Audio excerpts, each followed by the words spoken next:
আমাকে ঠকাবার জন্য কয়েক কোটি শত কোটি টাকা বাজে এসছে বরিশাল 5 এবং 6-তে। শুধু আমাকে আমি যেন না হতে পারি এই জন্য কমপক্ষে শত কোটি টাকা বাজে ছিল, আমি যেন হতে না পারি। অথচ আমি হওয়ার জন্য তো এত, আমি মনে 1 কোটি টাকা খরচ করছি কিন্তু আমাদের জনগণ আমি চাই না, কারণ আমাদের তরফ থেকে তো আমরা খরচ করি না। সেখানে জনগণ নিজেদের থেকে নিজেদের হাজার গরিব দুঃখী রিক্সাওয়ালা ভ্যানওয়ালা রিক্সা বন্ধ করে ভ্যান বন্ধ করে, অনেকেরা আবার ডেলি কর্মচারী এরা ডেলি কাজ বন্ধ করে আল্লাহু আকবার যেভাবে চেষ্টা সাধনা করছে, এদের প্রতিদান দেওয়ার ক্ষমতা আমার নেই। শুধু আমি আল্লাহর কাছে বলবো, আল্লাহ যেন তাদেরকে ভরপুর প্রতিদান করে।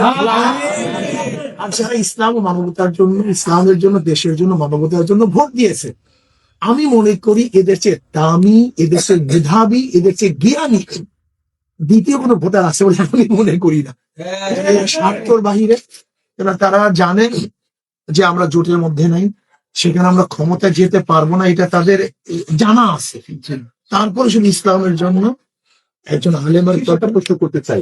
আপনারা আপনারা একসাথে জোট ভাবেই প্রথমে নেমেছিলেন, সেখান থেকে পরবর্তীতে কোনো এখন কি কোনো আসলে মনে হয় যে সেখান থেকে বেরিয়ে আসাটা বা জোটভুক্ত ভাবে নির্বাচন করলে আরো বেশি আপনারা আসন পেতেন, কোনো কি মনে হয় এই ধরনের কোনো? অবশ্য জোটভুক্ত নির্বাচনকালে আসন বেশি পেতাম, আদর্শ আমরা বিপর্যয় হতাম।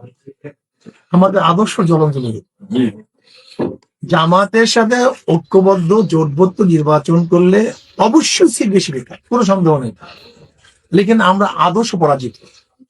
আর আমরা এখন একক নির্বাচন করার কারণে আসন কম পেয়েছি, কিন্তু আমার আদর্শ বিজয় পেয়েছি।